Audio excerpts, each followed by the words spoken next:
Hey guys, it's Miss Donovan for Science Today, Wednesday the 25th. We're going to talk about a few things. I'm going to first tell you the vocabulary that we're going to be talking about today. We're going to be talking about niche, ecosystem, and habitat.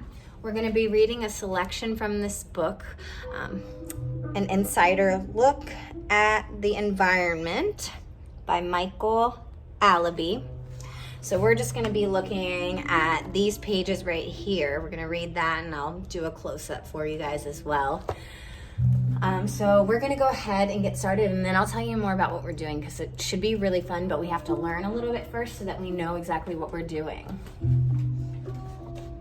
So niches. Every animal has a special role to play and a specific place to live within the larger community of living things. This is the animal's unique niche. Organisms will create niches for themselves wherever there is anything to eat and wherever there is shelter or enough space. No place in the environment stays empty long. Something will come to that habitat to live and create a niche for itself. The new arrival may be a plant, an animal, or a colony of bacteria. For example, moss, a plant, may begin to grow on a stone that has been on the ground for a long time. The stone meets the needs of the moss. It can attach itself firmly on the rock. It obtains the nutrients it needs from the stone and gets enough water from the moist air or rain. The moss has found its niche. In doing so, it also provides niches for others, including the small animals that feed on it. Hundreds of niches may exist on a single oak tree. So we're going to get a little bit closer here because we're looking at the moth's markings here that make it almost invisible on a patch of lichen. We've got lichen, fungi, and ferns that use the trunk of the tree and the branches for support. We've got the squirrels right over here. They eat the acorns, build nests high above the ground where they can stay safe. Bank voles, like this guy here, he looks kind of like a mouse, find food and shelter in the grass around the roots.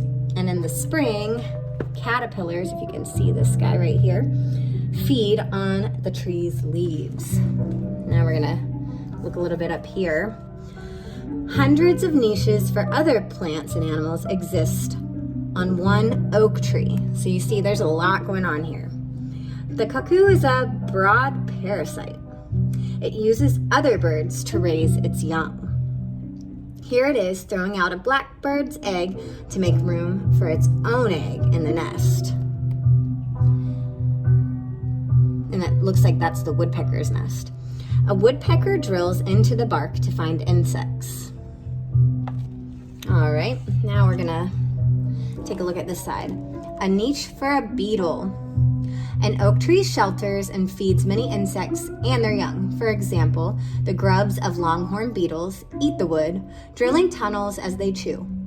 If too many grubs feed on a tree, the tree can be seriously harmed. Bats might even roost in the holes in the tree. A tawny owl rests on the tree watching and listening for birds of prey. Many songbirds, such as the blackbird, sleep and build nests in the branches. Plant life uses the food and water that collects in hollows and crevices in the tree's bark. Some tiny wasps make the tree grow galls in which they shelter their young. An urban niche. Foxes eat almost anything and are always ready to try something new. Many of them visit towns, and some live there all the time, feeding on scraps thrown out by people. They find shelter in parks and gardens, and they find food in garbage cans. Since they have food and shelter, foxes have made niches for themselves near people's homes. If you see this guy right here.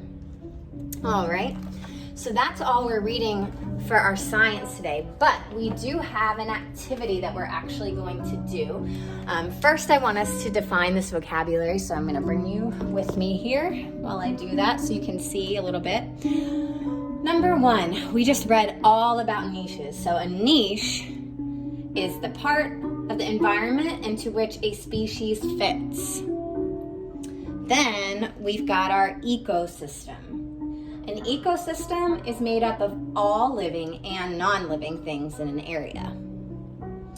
A habitat is the home of an animal or plant.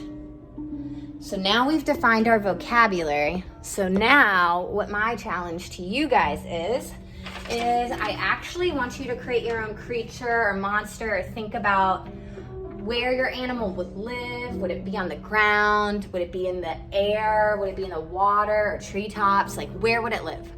Then, while we're creating this, I also want you to think about what are the physical features of this creature.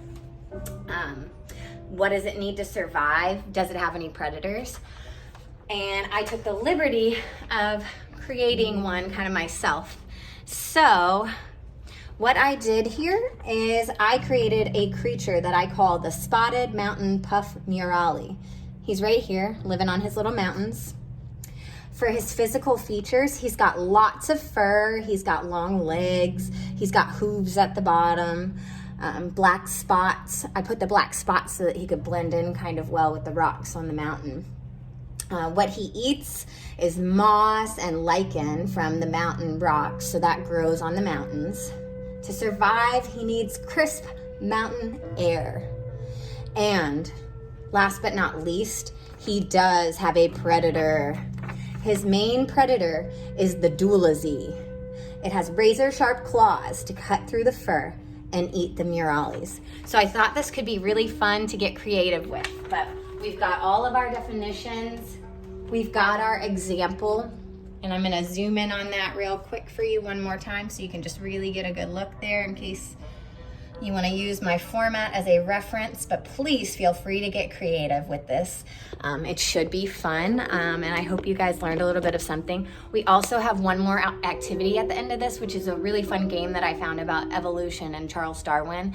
So please feel free to check that out for those of you that really like games. I had a blast playing it, and I might actually play it again. So anyway, missed you guys, and I hope this was fun. See ya.